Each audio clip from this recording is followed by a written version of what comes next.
A big problem that you'll encounter online is that a lot of the training advice is basically watered down bodybuilding. And the problem is with bodybuilding is that the sole focus is aesthetics and maximizing muscle growth. A lot of bodybuilders couldn't give a damn how the body actually performs and moves. Yet, this is what the body has been designed to do. That is move. And look, I'm not saying that isolation exercises are bad because there's a time and a place for them. However, isolation exercises should be done in moderation. And this is where the movement patterns come in. In this video here, I said that it is best to follow the 80-20 rule. And what I basically said was that 80% of your exercises should be compound, with the remaining 20% being isolation. The thing is with big compound movements like the ones I'm gonna talk about is that not only will you build muscle and develop strength, but you will also make your body more resilient as well. And as a nice little side effect, you'll probably end up looking better than a bodybuilder. That is, of course, providing you're able to manage your sleep, your diet, and your stress levels.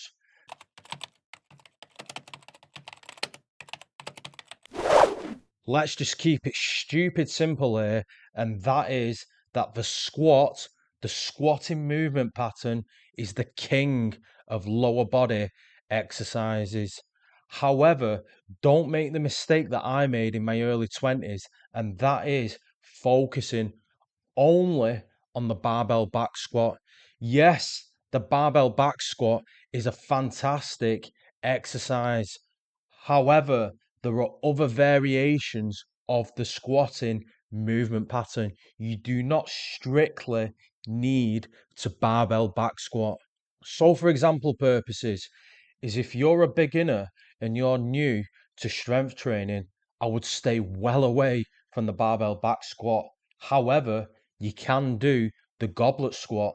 And the goblet squat is basically a squat where you hold a dumbbell or a kettlebell in front of your body. You hold it close to your chest. And this variation is fantastic for beginners because it essentially forces you to squat correctly.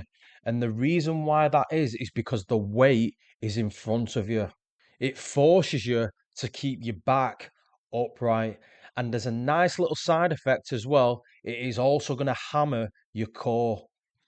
Another variation that I would highly recommend is the Bulgarian split squat. And when you start loading this exercise, it is absolutely brutal. And I mean that in a good way. Because this variation of the squat has you on one leg, it is going to improve your balance and stability. This is really good for injury prevention purposes. Not to mention, because you're on one leg, it is going to iron out any weaknesses that you have. Because let's be honest, we all tend to favor one side. So if you want to get strong on both sides, you need to be training on one leg. And this leads me perfectly onto the next movement pattern, and that is the lunge.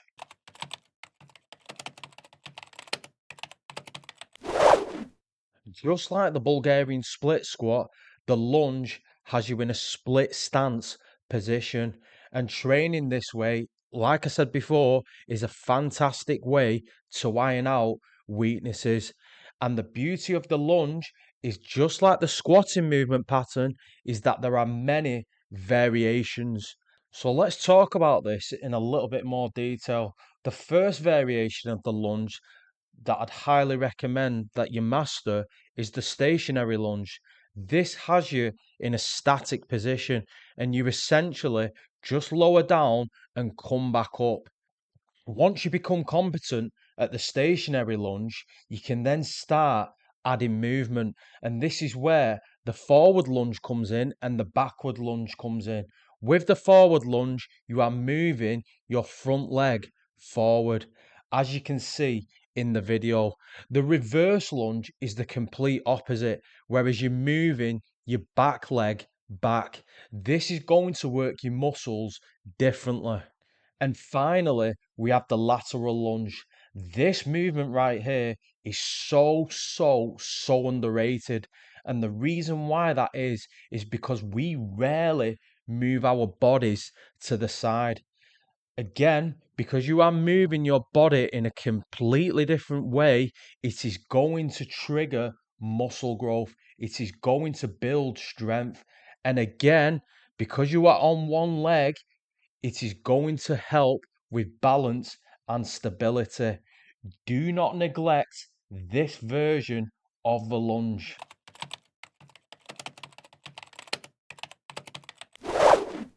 If you want to develop strength, power, and increase your athletic performance, it is in your best interest to work the posterior chain. And that is basically the backside of the body. And this is where the hinge movement pattern comes in. And for those that don't know, the hinge movement pattern are basically exercises where you shift your hips back while maintaining a neutral spine. And the first exercise I'm going to talk about is the deadlift. And again, just like the other exercises, there are plenty of variations. You can deadlift off the floor. You can do it Zumo style. I personally prefer Romanian style deadlifts. And the reason why that is because the Romanian style deadlift built my hamstrings like no other exercise. And also to progress, what you can do is you can go on one leg.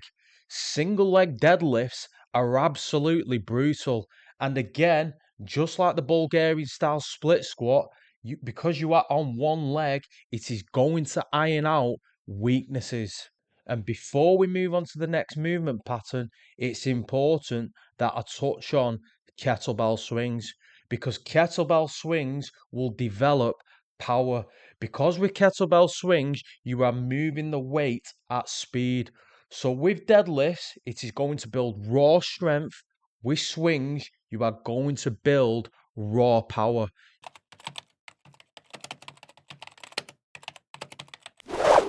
What you must know is that there are two types of pushing movements. The first type is horizontal pushing movements. The second type is what's called vertical pushing movements. You must do both, because failure to do so will, one, lead to muscle imbalances, two, potential injuries, and three, reduced performance inside the gym. With regards to horizontal pushing movements, I generally recommend three exercises. The first exercise is the push up. The second exercise is an incline dumbbell press. And the third exercise is the bench press. It doesn't have to be more complicated than this. So with regards to vertical pushing movements, again, let's just keep it super simple. So the first exercise are body weight dips. To progress this exercise, you can simply get a dipping belt and add weight to it. The second exercise is the overhead press. You can do this with a barbell, a kettlebell, or a dumbbell. And the third exercise is a handstand push up against the wall. And of course, there are many other exercises that you can do instead of the ones that I've just listed. The key is to find exercises that you enjoy doing. And once you find them exercises, you find ways to make the exercise more difficult.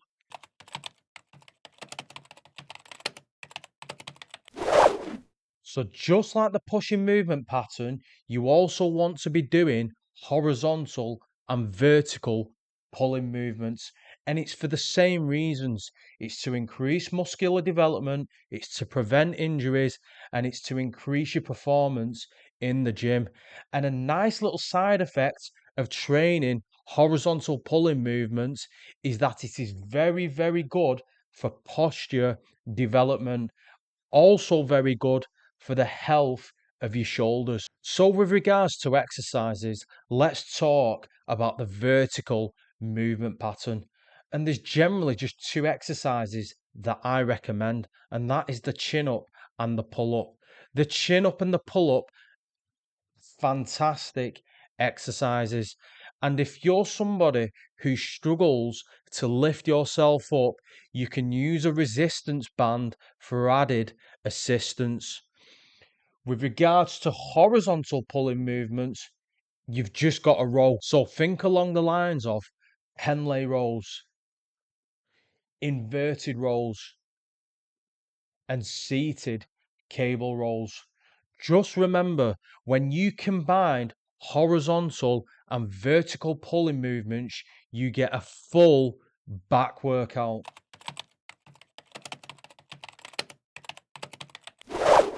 The twist or the rotational movement pattern is so, so underrated. Yet you hardly see anyone in the gym doing it. But here's the thing, they're absolutely missing out because when you do twisting and rotational movements, you are going to improve your overall body strength. You are going to improve your mobility. You are going to improve your core strength. And this is where the kettlebell windmill comes in. The windmill is really an all in one exercise. Not only does it strengthen your body, but it stretches your body at the same time. It enhances shoulder stability. It builds strength in your shoulders. It builds your core strength. It strengthens your hamstrings. It strengthens your glutes. It is a phenomenal exercise and one of the best twisting exercises that you can do. And if you're brand new to this exercise, start off with body weight. Get the technique nailed before you start adding external load. And all it really is a hip hinge. So you're pushing your hips back, and as you go down, you twist at the upper back.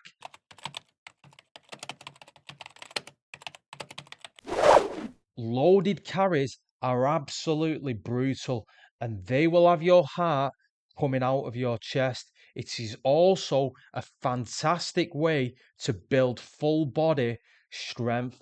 Let's take the farmer's walk, for example.